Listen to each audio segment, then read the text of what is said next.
Hi there. Today I'm going to talk to you guys about how to do receptive identification of letters, numbers, words, and objects. You can also use pictures as well.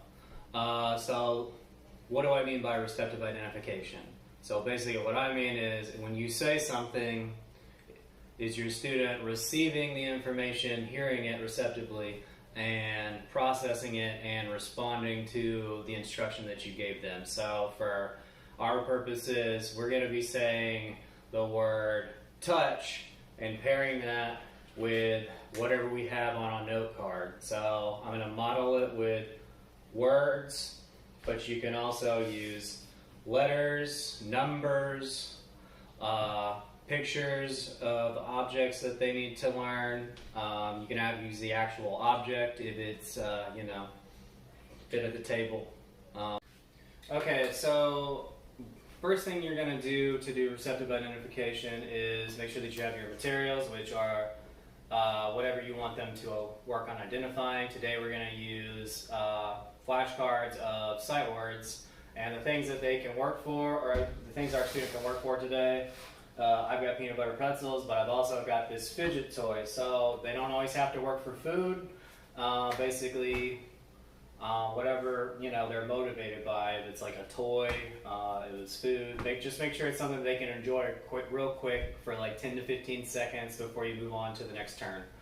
Alright, so now that I've given you guys the heads up, I'm just going to put these over here out of the way so you can see. But keep them close at the table. So then you put out your 3 cards, and for the purposes of this trial, I'm going to say touch is, and hope that our student Lauren touches the word is. And we're going to do 3 trials in a row where she gets the answer right every time. So basically it's like I say touch is, good job, give her the food or play with the toy, then take all the cards away and reset. You can either pick a different word or stick with the same word. Just make sure that whatever you do, you don't use the same 3 cards for each time. You can keep one in if you want to do that word again. So I could say touch is for the second turn, she can touch is. Alright. Well, let's try it. So we got everything set up, and we're working on the word is. So now that we're ready, I'm going to give her the directive. I'm going to say, touch is. All right, good job. She touched is. So I say, good job. And then I say, what do you want? I guess a pretzel. All right, so then she gets the pretzel. She can eat it if she wants to. She can save it for later. And they can always change their mind. That's why we get multiple things out. Okay, so now that you got it right, we're going to go on to the next trial after they're done eating their pretzel.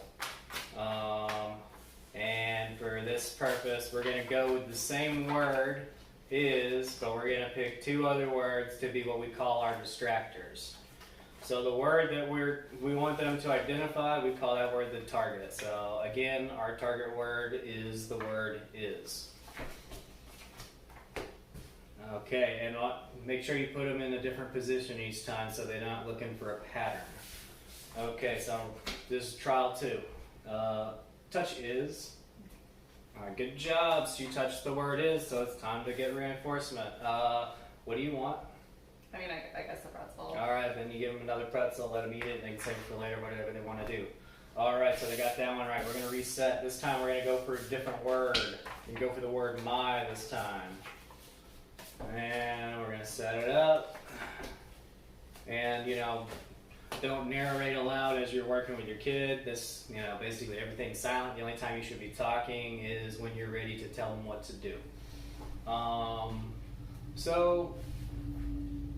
Touch my. Good job. All right. She touched my, so I have to ask her what she wants. What do you want? A pretzel. All right, give her another pretzel. She can eat it. She can save it for later. And then it's time to move on to the next trial. Now we're going to repeat that process. Again, pick like 2 or 3 words before you get started that you want to work on. And do the thing where you rotate them in and out pick like 2 or 3 targets. and then use the rest of the cards that you have available as your 2 distractor cards. So just keep changing your targets out and your distractors until you get through 10 trials. And then when you get done with that, then they can take a longer break with something like, like an iPad, or, more time with the toy that they wanted to play with during the activity. Whatever they like to do. Let's talk about what happens when your student makes an error in identifying the thing you want them to touch. So, okay, same deal. We're gonna go for my, and we're going to, she's gonna touch big instead. So, touch my. This is my. And then, time to reset. Try again. Touch my. Good job. You touched the word my. Sometimes it helps if they're making a mistake, pick the word up, reinforcing that good job with what we call behavior-specific praise. So what did she do that was specific? She touched the word my. So I'm going to pick it up. I'm going to show it to her and say, you touched my. And then say, good job. Give them the food or ask them what they want. And then you move on to the next trial. And let's keep making mistakes. We're looking for is this time.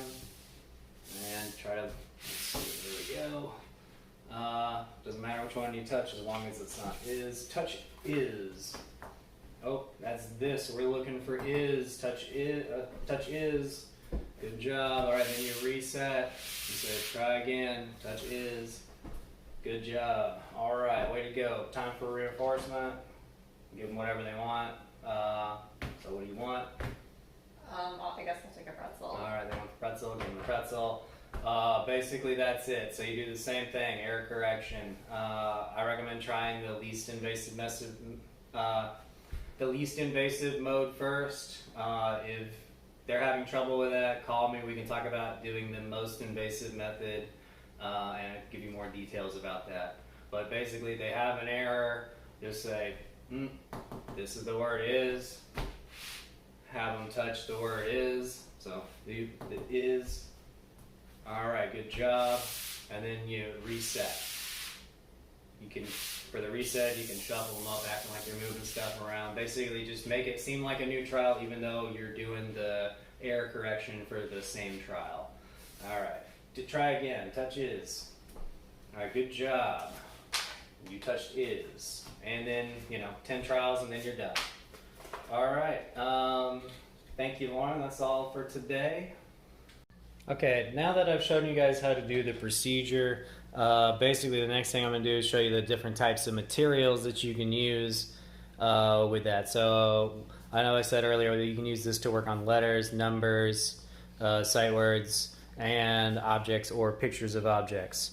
So it doesn't have to just be like flashcards of sight words. You can make flashcards of your lowercase letters. You could do, all, A through Z with like your lowercase letters and work your way through there.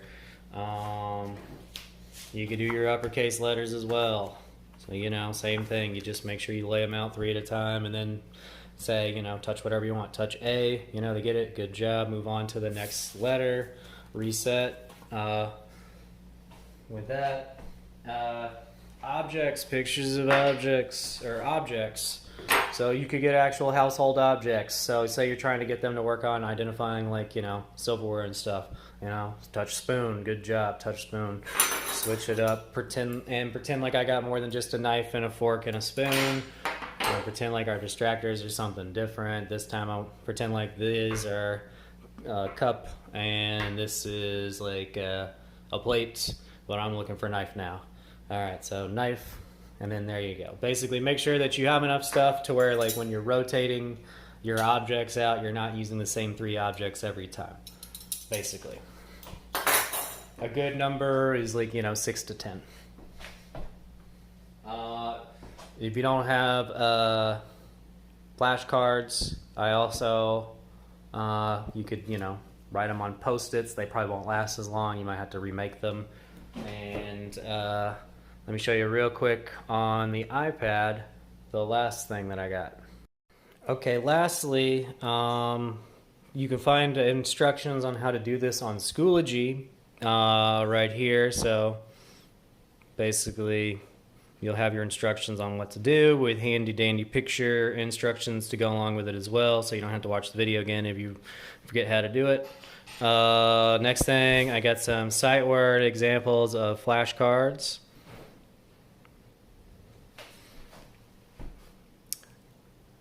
Oops.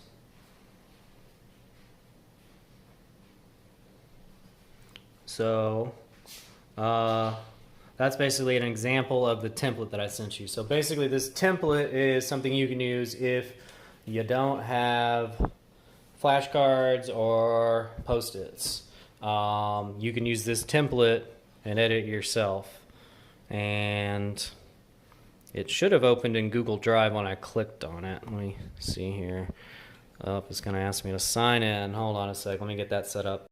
Okay, so I just tried to show you a template I made in Schoology. This is as far as I was able to get with it, and it wasn't opening up. So I'm just going to email everybody the link to access it on my access it from my Google Drive directly. So let me show you what it would look like in Google Drive and how you would edit it. So basically now we got it here. Got my flashcard template. Let's open it in Google Docs. And now we're going to go to print layout so we can see it better. And now we're going to type in what we want. So let's say we're using, sight words. So this, and, bye. Try to make sure you use all the same cases on your letters. And then, you can go through that. So I've got them numbered. You got trial 1, say whatever you want them to touch. So this one, say touch my, then, switch them up, get all the way. I got 10 trials here, and then at the very end, we're all done. All right.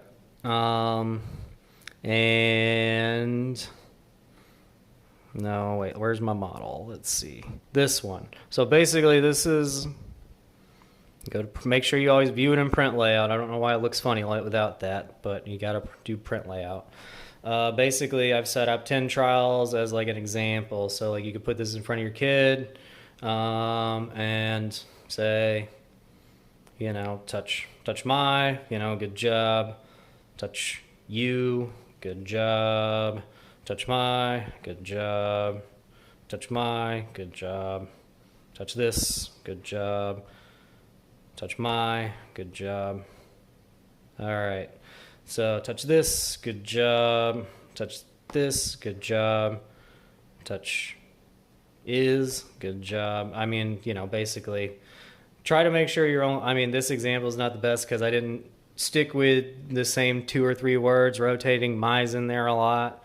If you're going to be using a different word, if you're going to be using 2 different words, don't make one of your target words a distractor word very often. You can do it every now and then, but don't do it too often, especially when you're working directly on it. Basically, if you guys want some more info on how this works, I thought you could load it directly from Schoology, but it does not seem to be working. So I'm going to email it out to everybody, because it should open with Google Docs when I hit that, and now nothing's happening. So I'm going to see if I can't get that fixed, but if not, I'm just going to I'm going to share my stuff from my Google Drive. So like all my flashcard, I don't know why that thing is in there 100 times. It should just be once, but basically the only thing you're going to need Google Drive and then Google Docs to edit it. And you can do that on your web browser if you got a desktop, or you can download them onto your computer. You can download them onto your iPad or your cell phone or your tablet. All right. Well, thanks, y'all, and until next time.